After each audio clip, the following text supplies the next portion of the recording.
that musty air continues getting thicker for Tiffer the Bongo Sniffer.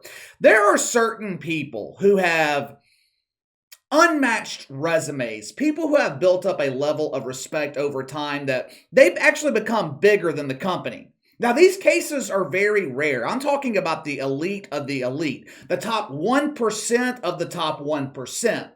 Howard Stern, a prime example. When he was in his prime, Howard Stern was bigger than Infinity Broadcasting, which ended up becoming CBS Radio. When he left for satellite radio, executives at CBS, they didn't panic. Everyone is replaceable. We are CBS Radio. This is corporate broadcasting. We will be just fine without Howard Stern. Everyone is replaceable, huh? That's true for 99.9% of people. That 0.1%, they are not replaceable. CBS replaced Howard Stern with David Lee Roth on the East Coast and Adam Carolla on the West Coast. You could combine their audience, and it didn't come close to the audience of Howard Stern. Just this morning, I told you guys ESPN needed Stephen A. Smith more than Stephen A. needed ESPN. At this point in his career, Stephen A. Smith has become bigger than ESPN. If he walked out of the Palace of Woke today, Stephen A. Smith would remain in the mainstream. Like I said, cases like this are very rare. Most people are replaceable. Mike Golick leaves ESPN. Where is Mike Golick? Trey Wingo left ESPN. Anyone seen him lately? Jamel Hill gets fired from ESPN. Look at the trajectory of her career since. It's been one huge embarrassing failure after another. TV show on Vice. Failure. Spotify offered her sympathy welfare to host weekly mouth farting sessions. Failure. Her fictional autobiography, which is currently warming the hands of thousands of homeless people. Failure. Very few people reach untouchable status. However, there are a lot of delusional people who think they're untouchable. There's a lot of delusional people that think they're a big deal. Case in point, Tiffany Cross, better known here on the channel as Tiffer the Bongo Sniffer. As you guys know, 2 weeks ago, MSNBC cut off the woke welfare of Tiffany Cross. She received the standard expiration letter in the mail. Dear cross-dresser, we are pleased to inform you that your woke welfare has expired. You will now be forced to get a real job. We have boxed up your belongings along with your collection of wigs and sent them to your designated space in the WNBA dump. Now, most people lose a job or get fired from a job. They leave the office and move on with their lives. I don't know about you guys, but I don't like being somewhere that I'm not wanted. You don't want me here? Fine, I'll leave. Every job I've ever had, I didn't like it anyway.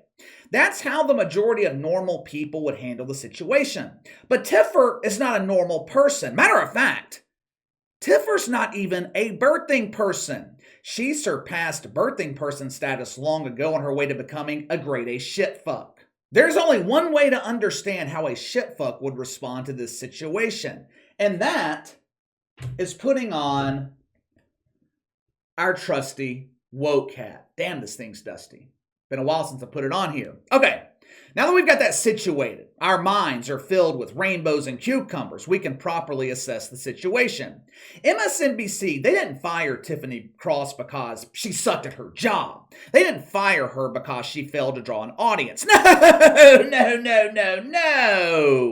This was a classic case of mythical racism. It doesn't matter that Rashida Jones, the woman who fired Tiffer, doesn't matter that she's black. Didn't you guys get the memo? Black people can be guilty of mythical racism against black people too. It's called black on black crime. Tiffany Cross found out she would be fired days before the news was released publicly. I'm assuming her agent told her. He kept trying to call MSNBC to renew her contract and heard, this number is no longer in service. At that point, he rightfully assumed the free money train had left the station. When the sniffer was informed of her firing, she did what any typical shitfuck would do. She threatened MSNBC. I'm going to take down this network. I'm going to burn MSNBC to the ground. I'm Tiffany Cross, damn it. I drive a Dodge Stratus.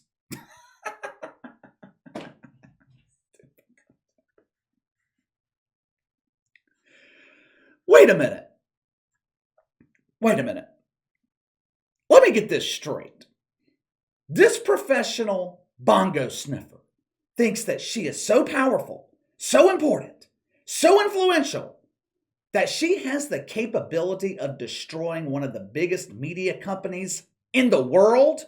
Tiffany Cross was actually preparing to go to war with MSNBC. What was her strategy? What was her battle plan?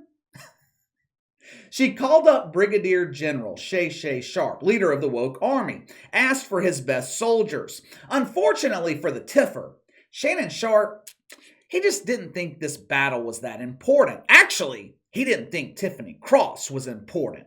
There are thousands of lonely men willing to become bongo sniffers. It's not hard to replace Tiffany Cross. So, instead of getting the heavy hitters in the woke army, the cross-dresser, she was given Jemele Hill and Planned Parenthood. Planned Parenthood. They don't even scare the church moms protesting abortion outside their clinic.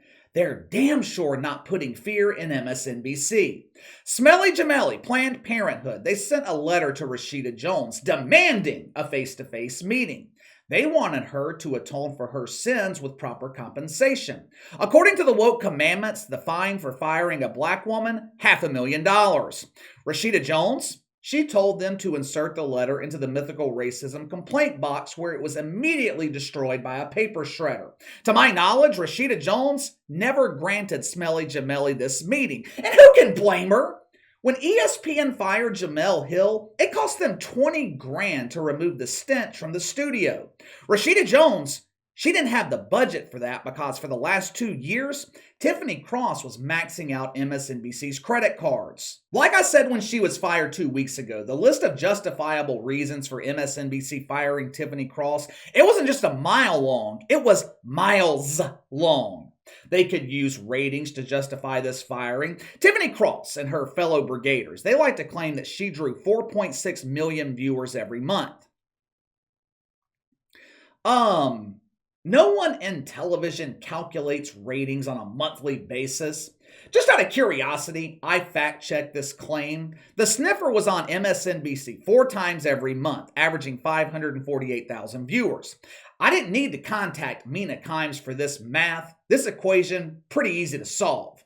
That comes out to about 2.2 million viewers a month, or 1 million viewers less than what Tucker Carlson averages on a nightly basis.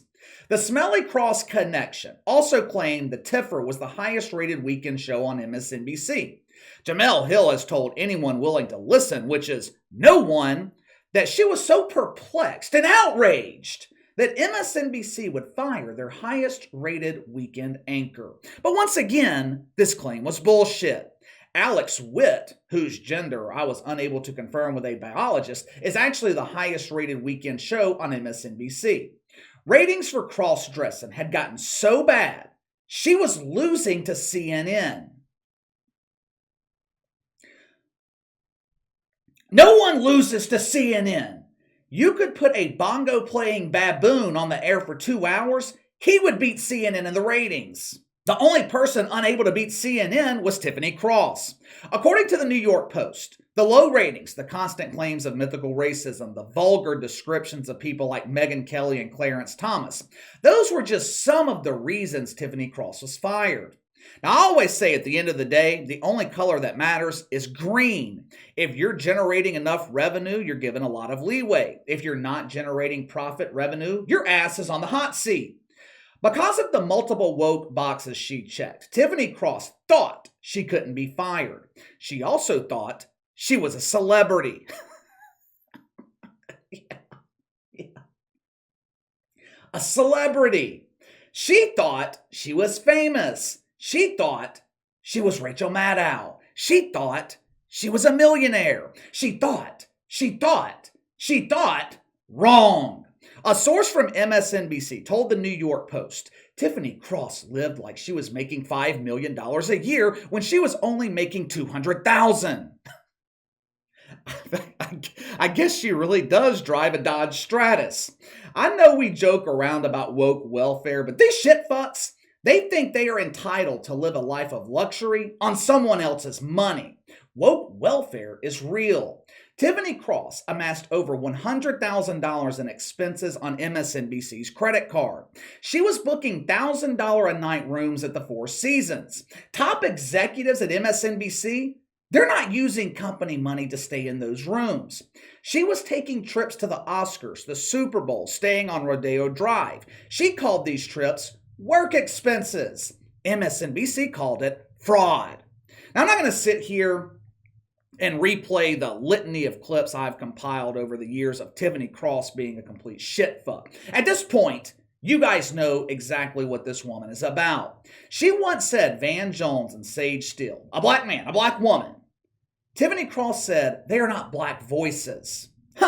Last I checked, Van Jones was still working at CNN. Last I checked, Sage Steele works at ESPN. The only black person in this scenario without a voice is Tiffany Cross. This woman actually believed she was a big deal. The death of her mainstream media career, kind of sad in a way. The Tiffer supplied this channel with endless content. Anytime there was a slow news day, anytime I needed a story, all I had to do was pull clips from her show. I had all the content I needed. That's okay. I will survive. But this should be a lesson to everyone else. Very few people are not replaceable. Tom Brady, not replaceable. Drew Brees, Howard Stern, Stephen A. Smith, Derek Jeter, Michael Jordan. These are the elite of the elite. Stephen A. charges $100,000 on ESPN's credit card. No big deal. Someone like Tiffany Cross does it, you're fired. But let me know what you think. We are finally given another real reason Tiffany Cross was fired. Can you believe this woman thought she was a celebrity? The entitlement is unbelievable. This is why I say sympathy can only carry you for so long. Eventually, you got to bring the goods. Unfortunately for Tiffany Cross, her only skill was sniffing the bongo. So give me your thoughts. Sound off in the comments below. Make sure to like and subscribe. Click the notification bell to receive all notifications from the channel. Best way to contact me is by email at btlkc84@gmail.com, KC_BTL84 on Twitter. I'll see you guys tomorrow.